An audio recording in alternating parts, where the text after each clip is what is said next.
Dans son livre Tribe, Seth Godin nous parle d'être un hérétique et pourquoi le fait d'être hérétique nous permet de bien vivre notre vie. Si tu te sens parfois un peu en décalage par rapport à certains sujets, regarde bien cette vidéo jusqu'au bout parce qu'on va parler de pourquoi est-ce que ton sentiment de décalage va te permettre de bien vivre ta vie et de lancer des projets qui te tiennent à cœur. Je m'appelle Lucas, je fais une vidéo par jour dans le simple but de voir quelle est l'évolution sur moi et sur ma vie de créer une chaîne YouTube. J'ai parfois senti du décalage dans certaines choses de ma vie par rapport à d'autres personnes et je me posais souvent la question de mais comment ça se fait que ces personnes ont l'air complètement normales et que moi j'ai l'air un peu bizarre sur certains points. Et ça a longtemps été une source de conflit interne pour moi, dans le sens où je ne m'appréciais pas vraiment, je n'appréciais pas vraiment mon fonctionnement, que je jugeais particulier par rapport à d'autres. Et donc ça a souvent été une source de conflit.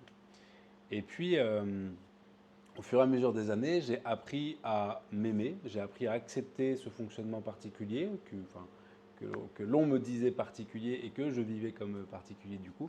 Et j'ai appris à apprécier. Aujourd'hui, cette chaîne YouTube, elle est j'allais dire oui, la compétence, elle est l'accomplissement justement du fait que je veuille ou je suis poussé à faire des choses parfois différentes des autres personnes, de la majorité, disons. Ça fait ni de moi quelqu'un de meilleur, ni quelqu'un de moins bien, c'est simplement un fait que parfois j'aime faire des choses un peu différemment. Et c'est OK, et en fait, il faut accepter ça. Et j'ai souvent eu une image voilà, d'une personne un petit peu en flottement, on va dire, dans le sens un peu perché. Hein, et par exemple, je me rappelle une anecdote, je me rappelle un coup d'une personne qui avait dit à un de mes potes, oui, mais enfin Lucas, il est un peu comme ça, tu vois. Dans le sens, il est un petit peu perché, un petit peu, il touche pas il touche pas le sol, quoi. Et aujourd'hui, et ce qui a été finalement parfois quelque chose de, voilà, qui peut poser problème, aujourd'hui, j'en suis extrêmement fier et je trouve que c'est une super force. Et c'est ce que, dans cette vidéo, c'est ce que je voudrais te transmettre, c'est que si parfois tu te sens un petit peu voilà, en décalage, et sache que ce n'est pas grave et qu'au contraire, c'est ce qui fait que en fait, tu es original par rapport aux autres. Donc, si tu as un petit truc de différent, il faut le cultiver, hein. Par contre, il ne faut pas être dans cette étiquette de se dire j'ai une étiquette, je suis comme ça, donc je ne peux pas changer ou le monde doit s'adapter à moi. Hein, ça, c'est quelque chose que je vois énormément. Les étiquettes, les gens adorent se mettre des étiquettes et une fois qu'on colle une étiquette, on rompt tout débat, toute opinion d'idée. On est vraiment en mode j'ai mon étiquette, je suis TDAH, je suis hypersensible, je suis haut potentiel intellectuel, je suis un épagnol breton. Ce qui fait que du coup, en fait, ça coupe la complexité, ça coupe le raisonnement de mettre des étiquettes qui sont figées. Et après, une fois qu'on a ces étiquettes-là, ce qu'on cherche, c'est que le monde s'adapte à nous plutôt que ce soit nous qui nous adaptons au monde dans la réalité dans laquelle nous vivons. Donc il faut faire attention à ce piège-là. Dans son livre Tribes, Seth Godin nous parle du fait que, comme je te disais, être un hérétique, c'est-à-dire ne pas suivre forcément le mouvement de masse et s'en extraire pour adopter un point de vue qui est unique. Et l'auteur nous dit que ce qui est intéressant là-dedans, c'est que c'est ce point de vue unique, c'est cette originalité, c'est cette unicité qui va faire que on va attirer naturellement des gens qui sont en lien avec cette façon de penser, qui sont en lien avec cette originalité et qui vont connecter avec finalement cette personnalité. Et ce que ça va faire, c'est qu'au fur et à mesure, avec de la création de valeur pour ces personnes-là, la création de valeur, elle peut avoir plusieurs formes, que ce soit des vidéos comme cette chaîne YouTube, que ce soit de l'art, que ce soit des textes, peu importe. Le fait de donner de la valeur à des personnes avec un point de vue particulier, bien souvent ce point de vue-là peut être clivant, va être clivant, dans le sens où plus ça va être clivant, plus on va avoir des personnes très engagées et plus on va avoir des personnes qui vont nous détester. À la limite, c'est plutôt bon signe.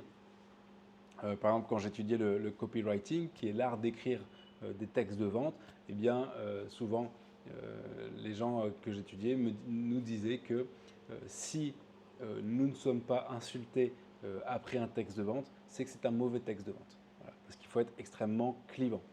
Et le fait d'être clivant va faire générer des émotions positives. Donc du coup, on va avoir des gens qui vont vraiment adhérer et des émotions négatives, des gens qui vont nous détester, mais c'est pas grave, on ne peut pas être aimé par tout le monde, d'autant plus quand on a un certain décalage parfois avec la vision générale.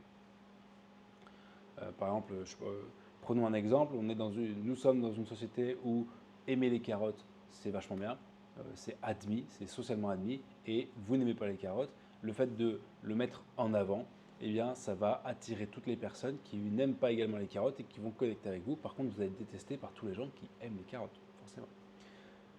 Donc, cette originalité, il faut la cultiver, il faut la mettre en avant, tout en respectant le cadre légal, bien entendu.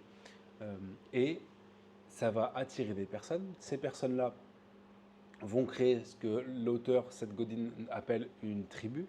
Et cette tribu va naturellement vous placer en tant que leader de cette tribu, puisque vous en êtes à l'initiative et c'est vous qui avez apporté de la valeur, d'accord? Et c'est votre point de vue, qui vous êtes exactement, qui a fédéré les gens finalement dans cette tribu-là. Donc ça n'a pas de raison d'être, cette tribu n'a pas de raison d'être sans vous. Ce qui fait que ça vous donne une force énorme, énorme et c'est cette originalité, le fait d'être en décalage, qui vous a permis de créer cela. Si vous n'aviez pas été en décalage, si vous n'aviez pas de point de vue unique, si vous n'aviez pas cette petite parfois étrangeté, eh bien ça n'aurait pas donné les mêmes résultats. Et quand vous regardez des personnalités très clivantes, des personnalités qui sont en dehors finalement du courant de la masse, eh bien ce sont des personnes qui ont forcément une originalité à un moment donné. Le simple fait de s'extraire et de faire des choses que les gens ne veulent pas forcément faire, que les gens n'osent pas forcément faire, forcément on va être décrié pour ça. Et puis il faut se rappeler qu'il y a 3 étapes à chaque changement. D'abord il est ignoré, ensuite il est critiqué, ensuite il est adopté. Et vous le retrouvez dans toutes les évolutions, que ce soit au niveau scientifique, que ce soit au niveau artistique, voilà. Tous les domaines passent par ces 3 phases-là. Nous avons par exemple Galilée qui a dit que la Terre était ronde, je crois que c'est ça, je crois que c'est lui. Et Galilée, au début, il a été ignoré. Une fois que, par contre, il a commencé à déranger l'ordre général, il a été décrié, tué. Et, ou alors, lui, il a dit que c'était la Terre qui tournait. Ah, je ne sais plus. Et enfin, bref, l'idée, à la fin, ça a été une évidence. Oui, bon, bah, effectivement, il avait raison. Et même si aujourd'hui, il y a effectivement des courants de pensée qui remettent en question ça. Et toutes les avancées ont subi ces 3 phases-là et vous allez également passer par ces 3 phases-là. Je regardais hier un documentaire sur Jul, le rappeur. Je n'écoute pas tant sa musique parce que même si j'aime bien sa musique, je peux l'écouter. Je trouve que le personnage, l'artiste, la personne, le chemin est exceptionnel, je trouve. Et en fait, je vous invite à aller regarder une interview de Jul. C'est un gars tellement simple, qui est juste tellement passionné par la musique, qui ne s'attendait vraiment pas à devenir connu et aujourd'hui le plus gros vendeur de disques français de tous les temps.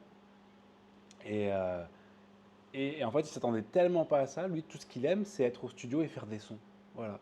Et en fait, avant de percer, avant d'être connu, voilà, il dit, voilà, je pense que j'ai dû faire entre 600 et 1000 sons avant d'être connu. Et en fait, il ne cherchait pas à être connu, il cherchait juste à faire des sons parce que ce qu'il aime faire, c'est faire des sons dans le studio. Voilà, tout simplement. Et je pense, de ce qu'il peut en dire, que s'il n'avait jamais percé, c'est pas grave, il aurait quand même continué à faire des sons dans le studio, quoi. Et dans une interview, il le dit, bah, de toute façon, si les gens à un moment ils se lassent du concept Joule, il dit c'est pas grave, je vais pas pousser, enfin j'ai pas, voilà, moi je continuerai pour moi, mais c'est ok, tu vois. Le mec, et je trouve ça génial. Et en fait, au début, il a été ignoré parce que bah, il faisait pas de bruit, il faisait ses sons dans sa chambre, donc ça allait. Après, il a été décrié parce qu'il y a plein de gens qui ont dit ouais, Jul c'est de la merde et tout, son style, l'autotune, machin, sa manière de rapper, c'est de la merde. Et puis après, bah, une évidence qu'en fait, aujourd'hui, c'est un super rappeur, quoi. Enfin, c'est un super rappeur. En tout cas, il fait des ventes, quoi, tu vois. Donc, et puis, il a une longévité, une productivité qui fait qu'il est respecté pour ça. c'est la même chose pour vous. C'est la même chose pour cette chaîne YouTube, c'est la même chose pour plein de trucs. Il y a des gens qui ont fait des chaînes YouTube qui au début ont été ignorés, ensuite ridiculisés, puis ensuite acceptés.